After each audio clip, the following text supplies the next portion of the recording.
Assalamualaikum warahmatullahi wabarakatuh. Hai Mulawarman Muda, kembali lagi bersama saya Yuli dalam Unmul Podcast. Kali ini kita sudah kedatangan tamu spesial, 3 narasumber yang luar biasa banget tentunya, yang akan menemani bincang-bincang kita, sharing tentang ULT Unit Layanan Terpadu Universitas Mulawarman hingga akhir acara nanti. Baik, langsung saja kita kenalan dengan 3 narasumber kita pada edisi podcast kali ini ya. Yang pertama ada Ibu Eni Faturahmi, SIPMSI. Apa kabar Ibu? Alhamdulillah sehat Mbak. Selamat pagi. Assalamualaikum warahmatullahi wabarakatuh. Selamat datang di podcast Unmul Ibu. Dan yang kedua ada Bapak Insinyur Haji Ahmad Maulana, HKMTMM. Assalamualaikum warahmatullahi wabarakatuh. Selamat pagi, salam sejahtera dan sehat untuk kita semua. Baik, selanjutnya ada Ibu Yusi Fitria Estos MSI. Apa kabar Ibu? Alhamdulillah baik, semangat pagi ini. Baik, Mulawarman Muda, tentunya kalian udah nggak sabaran banget bertanya-tanya sebenarnya ULT itu apa sih gitu ya. Baik, langsung saja. Mungkin saya langsung ke pertanyaan ke Ibu Eni. Ibu bisa sedikit dijelaskan, banyak juga nggak apa-apa Bu. Boleh dijelaskan, dikenalkan ULT itu sebenarnya apa itu Bu? Silahkan Ibu. Baik, terima kasih Mbak Yuli. Unit layanan terpadu itu sendiri, kalau kependekannya kan ULT. Nah, fungsi dari ULT sendiri sebetulnya sebagai pintu gerbang untuk memberikan pelayanan secara terpadu. Artinya satu pintu begitu. Nah, ULT sendiri diamanatkan. Pelayanan ini diamanatkan oleh undang-undang dalam rangka untuk reformasi birokrasi. Nah, Unmul sendiri kan punya obsesi begitu ya, punya cita-cita untuk mencapai zona integritas. Nah, dengan adanya unit layanan terpadu ini dapat memberikan pelayanan secara optimal dan yang paling penting pelayanan prima itu untuk mencapai zona integritas. Jadi kurang lebihnya seperti itu, Mbak. Baik, dan untuk ULT sendiri ini Bu, boleh diceritakan kembali awal mula berdirinya dan sebenarnya kapan awal didirikannya ULT di Universitas Mulawarman? ULT ini relatif baru sebagai sebuah lembaga di Universitas Mulawarman. Kurang lebih bulan Juni 2020 itu baru soft launchingnya. Jadi sebetulnya masih tahap untuk pengembangan dalam pemberian pelayanan-pelayanan. Tetapi sebetulnya sudah banyak juga inovasi-inovasi yang kita coba tawarkan dengan pelayanan-pelayanan tersebut. Dan kalau ke gedung ULT Ibu, itu ada logo ULT gede banget gitu ya. Begitu masuk udah disuguhi dengan logo ULT. Boleh Bu dijelaskan sedikit arti logo tersebut itu apa Bu, ULT itu Bu? Iya, ini agak spesial sebetulnya karena boleh, kebetulan yang mendesain itu adalah tim kami begitu, khususnya Mbak Yusi dan Mbak Endah yang mendesain. Jadi kalau saya mungkin bisa perlihatkan dari yang dipakai oleh Pak Maulana. Jadi ada, di lengan beliau itu logo ULT. U-nya itu mencerminkan bentuknya seperti prisma. Jadi ada pancaran-pancaran seperti berlian. Jadi kalau kita lihat berlian itu kan kalau dilihat ada spektrum warna begitu ya. Betul, Nah, tetapi pada prinsipnya itu solid. Menjadi satu kesatuan berlian itu sendiri. Nah, konsep dari ULT sendiri sebetulnya kita akan memberikan pelayanan banyak begitu dengan tadi filosofinya warna-warna tadi, tapi sebetulnya tetap pada satu pintu. Seperti berlian tadi, solid tadi. Berarti jadi satu kesatuan, beraneka warna, tapi jadi indah. Iya, betul. Iya. Sementara kalau yang di huruf L dengan T-nya itu mengambil warna kuning dan hijau, itu kan warna ciri khas Unmul. Jadi hijaunya kita lebih ke tropical studies-nya, hutan-hutan begitu, lebih cenderung ke sana, dan kuningnya memang warna Unmul. Jadi filosofi dari logo ULT seperti itu Mbak Yuli. Oke, baik. Jadi seperti itu yang bertanya-tanya ya, ULT itu kan tulisannya gede banget, ULT itu kan. Terus desainnya juga luar biasa keren ya Ibu ya. Dan tadi udah dijelasin sama Bu Eni. Jadi maknanya seperti itu filosofinya. Dan ini beralih ke pertanyaan selanjutnya, mungkin bisa dengan Ibu Yusi. Ibu, saya mau menanyakan apa saja sebenarnya program layanan ULT yang ditawarkan? Untuk penawaran program pelayanan ULT itu adalah yang pasti dalam satu hakikatnya pelayanan kami itu terpadu satu pintu. Oke. Jadi program pelayanan ULT itu yang pertama kami menawarkan bahwa pelayanan yang selama ini berbelit-belit atau tidak sesuai dengan standar atau membuat pelayanan itu membuat citra dari mahasiswa itu sulit. Nah, dengan dihadirkannya oleh Unmul, yaitu unit layanan terpadu, tujuannya untuk mempermudah layanan. Satu. Terus programnya itu adalah offline dan online. Program satu pintu, offline secara online. Jadi mau mahasiswa jauhnya dimanapun saja berada, tetap bisa mengakses layanan melalui online dengan penginputan berkas, pendaftaran, atau layanan apapun itu melalui jaringan internet. Baik. Secara offline mereka bisa datang di gedung ULT, yaitu terpadu satu pintu. Tetap ada ya yang standby di ruangan. Selalu ada. Jadi memang kami hanya satu pintu, tapi eksekusi pelayanan itu kembali ke bidang pelayanan rektorat masing-masing. Jadi ULT itu adalah tempatnya mahasiswa atau pemohon atau Civitas Akademia datang hadir pada step awal, lalu selesai hadir juga akhirnya di ULT. Jadi bidang pelayanan rektorat itu berada di produksi, di tengah-tengah eksekusi, validasi dan verifikasi. Demikian. Iya. Dan untuk perbedaan sebenarnya layanan terdahulu sebelum ada ULT dengan setelah kurang lebih setahun ini ya ULT udah berdiri, yang nampak banget perbedaannya itu apa? Dari segi pelayanannya mungkin bisa dijelaskan Bu Yusi? Dari segi pelayanan yang dulu awalnya mahasiswa itu sering bolak-balik di rektorat sesuai dengan keinginan visi misi Pak Rektor ya Bu ya. Kalau di kita tuh sebenarnya rektorat itu harus steril dari yang namanya mahasiswa atau bolak-balik gitu, seperti itu. Jadi makanya diarahkan ke ULT agar satu pintu pelayanan cukup di ULT saja. Karena di rektorat itu kan bidangnya banyak. Nah, jadi untuk memudahkan mahasiswa maka itu ada ULT. Jadi mahasiswa cuma cukup dalam satu gedung dan di situ bukan mahasiswa yang kesana kemari lagi, tapi kami yang interaktif. Terus tidak pasif, tapi kami yang melayani mahasiswa tersebut dengan mendatangi mereka atau pada saat mereka masuk langsung ditanya mau layanan apa, langsung diarahkan ke tempat mana. Jadi lebih ke efektif dan efisien waktu sama tepat sasaran, tepat guna. Itu satu. Terus yang kedua, kalau pada sebelumnya itu belum ada yang namanya layanan online. Walaupun ada aplikasi, cuman belum terpadu. Nah, kami perkenalkan layanan aplikasi di ULT itu namanya Elektronik ULT atau disingkat dengan EULT. Bisa dilihat di website atau buka langsung dengan HTP-nya yaitu EULT. Nah, di mana di situ adanya link sama data sidang. Data siak ataupun sidang. Nah, jadi pada saat mahasiswa menginput NIM, itu tidak usah lagi mereka mengisi nama, alamat, atau fakultas apa. Itu langsung ter-include bahwa dengan masukkan NIM langsung tahu data mahasiswa. Langsung bisa melakukan pelayanan. Jadi lebih praktis ya. Iya, jadi mengikuti perkembangan zaman karena kan kita sudah harus cakap teknologi dan harus melaksanakan era reformasi global yang setinggi-tingginya, reformasi pelayanan. Jadi tidak ada lagi sudah yang namanya kita berkas yang dikumpulkan lagi atau yang kesana kemari dulu arsipnya, tapi dengan EULT di situ pelayanan terpadu satu pintu, link dari semua data mahasiswa maupun data Civitas Akademik di Unmul. Pegawai juga bisa karena kami ada pelayanan kepegawaian. Lalu di situ paperless juga, kecuali berkas yang memang harus diserahkan fisiknya seperti pelayanan-pelayanan akademik yang memang harus dibuktikan dengan fisik. Seperti itu. Dalam kondisi pandemik seperti sekarang, bentuk pelayanannya apakah seperti apa itu? Semenjak keluar aturan rektor waktu itu work from home, kami dari tim ULT dan konsultasi dengan Pak Maulana sebagai staf ahli, dan pada saat itu masih mohon izin tahun 2020 PJS-nya masih Pak Hamdani. Di saat dirapatkan karena ini mahasiswa masih banyak melakukan pelayanan, pada saat itu musimnya pendaftaran ulang. Nah, registrasi.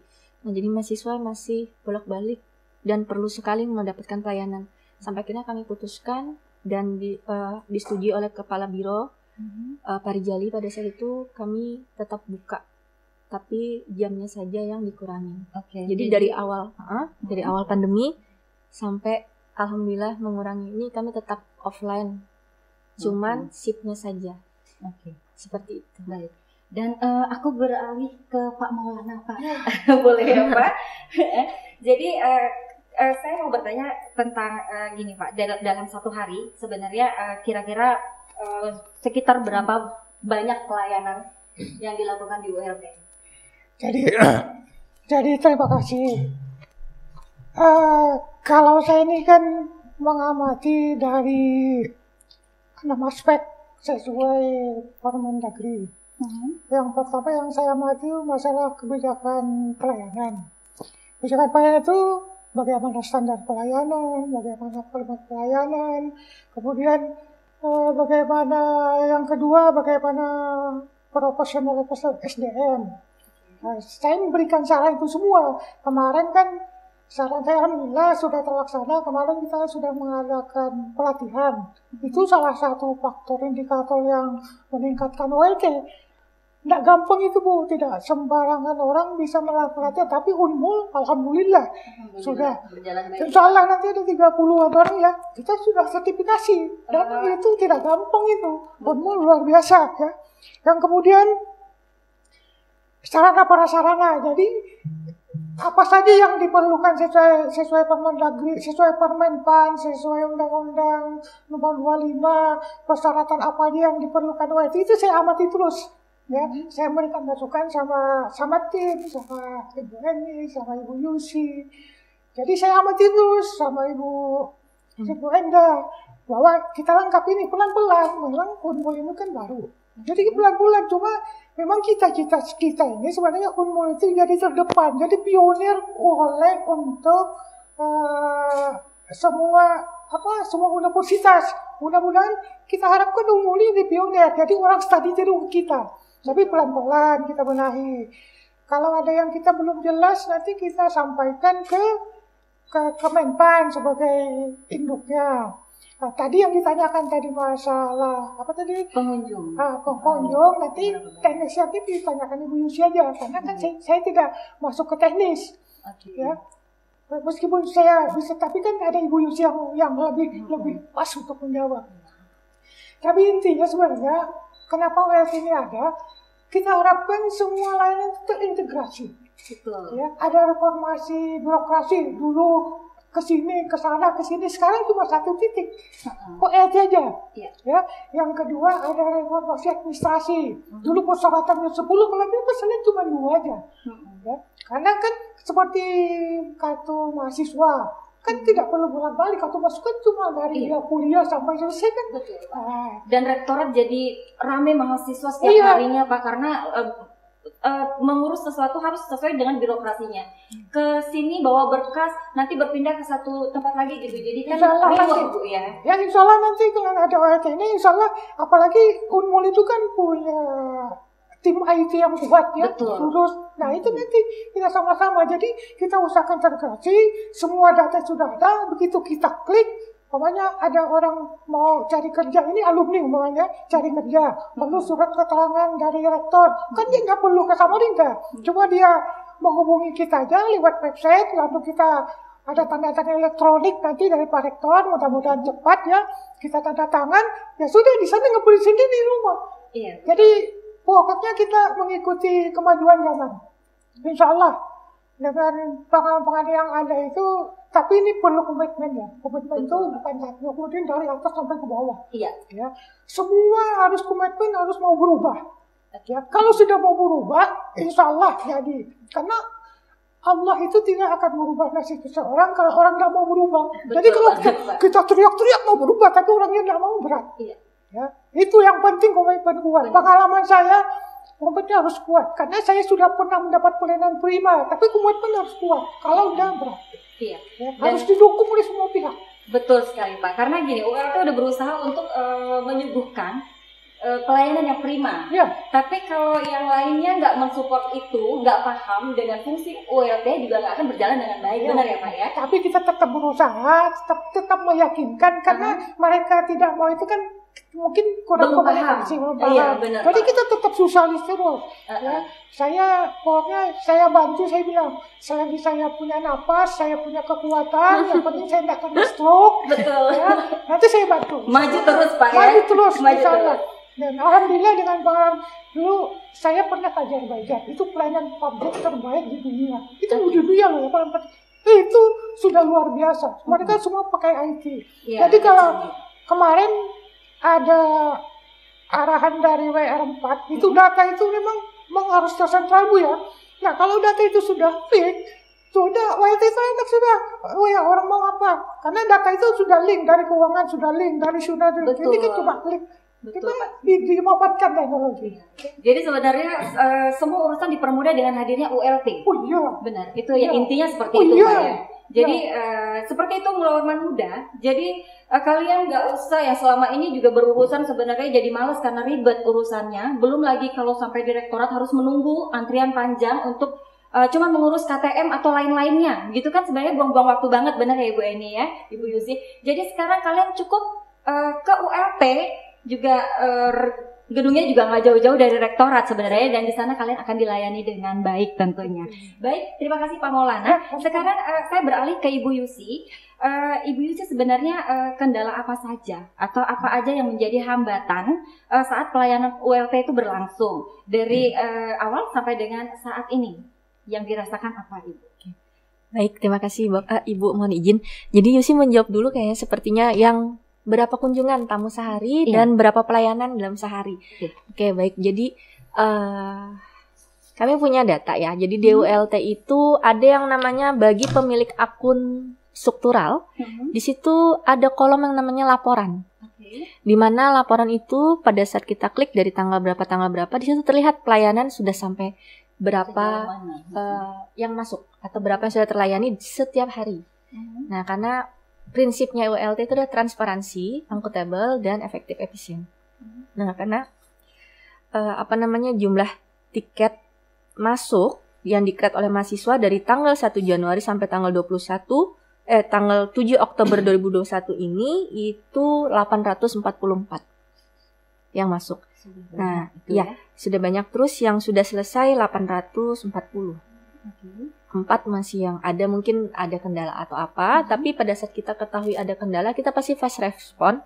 Karena di aplikasi ULT itu kita ada chat langsung sama si pemilik akun. Nah, karena kami mempunyai call center di ULT itu yang sebenarnya pelayanan dari jam 8 sampai jam 4. Tapi kami tetap melakukan aktivitas mengecek pesan-pesan tersebut setelah lepas jam kerja. Karena prinsipnya kami melayani. Seperti itu. Nah, untuk tamu kunjungan itu biasanya yang hadir 1 hari rata-rata, entah itu bertanya informasi atau melaksanakan pelayanan atau langsung mendaftar atau cuman sekedar tanya yang bukan memasuk dalam create tiket atau sekedar yang mau lihat-lihat gedung. Dan kami selalu pada saat tamu datang ke pintu masuk ULT, mereka harus mengisi buku tamu. Jadi di situ kami bisa lihat dalam 1 hari biasanya kunjungan itu paling sedikit 40 dalam waktu 1 hari. Iya. Sibuk berarti ya. 40. Atau ada target khusus mungkin dari 40 ditingkatkan karena jam kerja, terus yang lain bisa lebih dari itu. Sebenarnya sih semakin banyak pelayanan berarti kan semakin minat pemohon datang ke kami berarti makin baik. Betul. Nah, jadi kami tidak berani menarget lebih, tapi kami yang berusaha lebih. Takutnya nggak maksimal, terlalu banyak pengunjung dalam 1 harinya. Jadi, gitu ya, Bu. Kalau misalnya capaian target saya sih pertama waktu awal-awal berdiri ULT itu memang 5, 6 awalnya ya. Tapi rutin. Dan semakin sebulan ke depan kami promosiin 15, 20. Dalam 1 hari itu sudah nggak ada lagi yang datang tuh cuma 15 orang. Sekarang mulai rame. Iya ya. Paling sedikit 40, paling banyak tuh kadang sampai ada waktu kan karena pelayanan ini musiman. Jadi pada saat musiman beasiswa tuh Mbak. Oh iya betul. Jadi itu dalam 1 hari yang datang itu tuh hampir 100. Betul. Tapi tetap semangat. Iya, tetap semangat dong. Semangat. Iya, jadi tuh mahasiswa tuh yang ngantri 10 dulu di depan karena pandemi kita pada saat pelayanan pandemi Covid ya Bu ya, kita harus protokol kesehatan karena sudah wanti-wanti kita harus prokes. Jadi mahasiswa yang tunggu dulu di depan. 10 dulu yang masuk. Dan itu sampai jam 5 kami buka. Karena mahasiswa jauh-jauh pada datangan. Ya udahlah nggak apa-apa, kami bilang lewat jam juga nggak apa-apa karena banyak mahasiswa, saya baru datang Bu, saya jauh. Nah itu entah klise tapi biasanya mahasiswa seperti itu, minta tolong dibukain, ya udah deh aman. Nah itu jadinya Mbak. Jadi kayak seperti kemarin itu mau dari akademik, dari kepegawaian, itu kalau kepegawaian itu pasti dosen-dosen tuh datang untuk NIDN. Itu kemarin vibes-nya bulan-bulan ini ya Bu, itu ada 10 sehari untuk pengurusan NIDN. Dan untuk pengurusan PD Dikti itu 15 seperti itu, dan mahasiswa lainnya itu ada 7 atau 8. Belum lagi yang bagian revisi anggaran. Nah, kalau revisi anggaran itu udah bisa terhitung sudah banyak. Iya. Jadi udah aktif banget sebenarnya. Sudah aktif dari ini masa pandemi itu sudah aktif. Tapi kami tetap prokes. Tetap selalu harus diutamakan prokes. Iya. Karena kan mahasiswa banyak sekali, belum dari tamu-tamu dari luar gitu ya, yang berurusan dengan umum. Baik, melanjutkan obrolan dengan Ibu Yusi tadi, Ibu ini saya mau menanyakan dengan beraneka macam tamu yang datang, mahasiswa kadang ada yang nggak sabaran, ada yang taat sama prokes, ada yang masih bandel-bandel gini Bu. Saya mau menanyakan bagaimana saja sebenarnya kiat-kiat dari teman-teman di ULT untuk meningkatkan pelayanannya gitu Bu ya. Ya, terima kasih Mbak. Jadi kalau kita di ULT manajemennya itu kekeluargaan dan profesionalisme. Jadi tidak bisa kemudian satu sisi. Kenapa saya menekankan pada kekeluargaan dan profesionalisme? Artinya untuk profesionalisme sesuai dengan tupoksinya. Masing-masing punya tupoksinya sendiri-sendiri. Nah, hal itu untuk meningkatkan kemampuan mereka di dalam bekerja. Nah, di dalam manajemen kekeluargaan tentunya pasti kalau di dalam pelayanan itu kadang ada yang sabar, ada yang tidak, betul. Kan begitu. Sementara teman-teman juga kan diuji dengan hal-hal tersebut. Betul.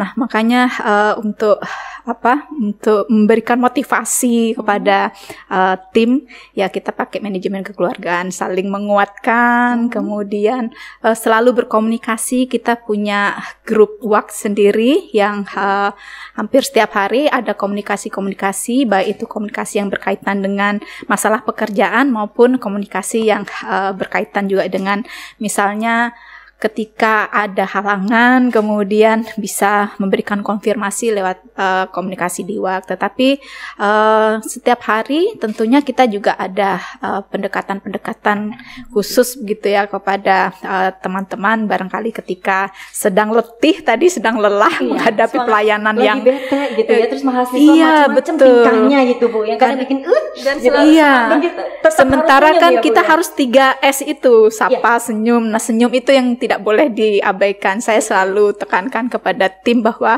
pelayanan ini ganjarannya juga akhirat loh, begitu kan. Betul, jadi sekali. Karena kita selalu memberikan yang terbaik untuk orang lain. Jadi itu yang kita coba lakukan, manajemen di dalam ULT itu secara kekeluargaan dan juga profesionalisme. Otomatis profesionalismenya juga tidak bisa ditinggalkan, tetap harus berada pada koridor-koridor pekerjaannya. Gitu Mbak. Dan saya beberapa kali memang sudah ke ULT, dan begitu masuk di pintu memang agak ada aura berbeda Bu. Beda dengan sebenarnya saya sebut rektorat, karena memang rektorat banyak bagian. Tapi kalau di ULT itu begitu buka pintu udah disambut dengan security yang ramah. Terus teman-teman di sana juga pelayanannya selalu senyum, tampilannya juga, performanya juga luar biasa. Udah ngalah-ngalahin pegawai bank Bu sebenarnya. Baru masuk di satu pintu udah yang nyes gitu rasanya. Selamat datang, ada yang bisa kami bantu. Itu kan langsung auranya menular Bu. Jadi senyumnya juga menular. Jadi semangat sebenarnya. Saya pribadi berada di ULT merasa dispesialkan banget oleh teman-teman di sana. Dan saya rasa juga pelayanan itu bukan memilih siapa-siapa yang harus dilayani dengan baik, tapi semua, terutama mahasiswa, karena kita ada untuk mahasiswa ya. Benar. Jadi melanjutkan obrolan tadi, sebenarnya ini mungkin ke Ibu Yusi, boleh Bu dijelaskan sedikit bagaimana sebenarnya mahasiswa atau masyarakat luar ketika ingin menghubungi ULT gitu. Oke, baik. Di ULT kami mempunyai wadah media sosial yang dimana ada Instagram, yaitu ULT Unmul. ULT Unmul. Ya, terus kami pun punya yang namanya ini live IG yang selalu Senin sama Rabu dari jam 10 sampai jam 12. Terus mahasiswa bisa datang di kantor kami itu di samping gedung rektorat, posisinya di gedung MPK di lantai 1. Terus untuk mengunjungi web kami yaitu di www.ult.unmul.ac.id. Untuk aplikasi itu di www.eult, nggak usah dipisah, langsung saja eult.unmul.ac.id untuk aplikasi. Instagram pun ada. Instagram ada, Facebook pun ada. Oke, jadi sebenarnya nggak susah. Karena sekarang kan apa-apa mahasiswa gitu ya. Informasi sebenarnya nggak usah wah harus ke webnya atau apa. Buka Instagram aja, ketik ULT kayak gitu udah muncul. Di Facebook juga. Gitu, di DM dan mahasiswa itu kebanyakan di DM bertanya. Dan hektiknya pada saat kami melakukan live IG itu pesertanya udah banyak banget. Dan kiatnya kami untuk mempromosikan setiap mahasiswa selesai pelayanan, kami selalu bilang jangan lupa WLT Unmul di IG, nanti bakal lebih mudah konfirmasi berhubungan sama kami. Gitu seperti itu. Terus jadi kami promosinya seperti itu. Jadi mahasiswa kami usahakan tuh dekat lah dengan kami gitu. Tidak jauh gitu. Mahasiswa jangan anggap kami suatu birokrasi yang dibikin momok kayak berbelit-belit, tidak. ULT itu adalah pelayanan yang ceria, pelayanan yang semangat. Makanya seperti yang Ibu Eni jelaskan, kami itu seperti berlian. Jadi dari jauh tuh sudah mengkilat-kilat, tapi kalau dilihat memang macam-macam warna di dalamnya. Betul sih. Iya. Dan siapa sih yang tidak suka berlian? Iya. Bersinar gitu. Di mana aja kalau bersinar. Tapi benar saya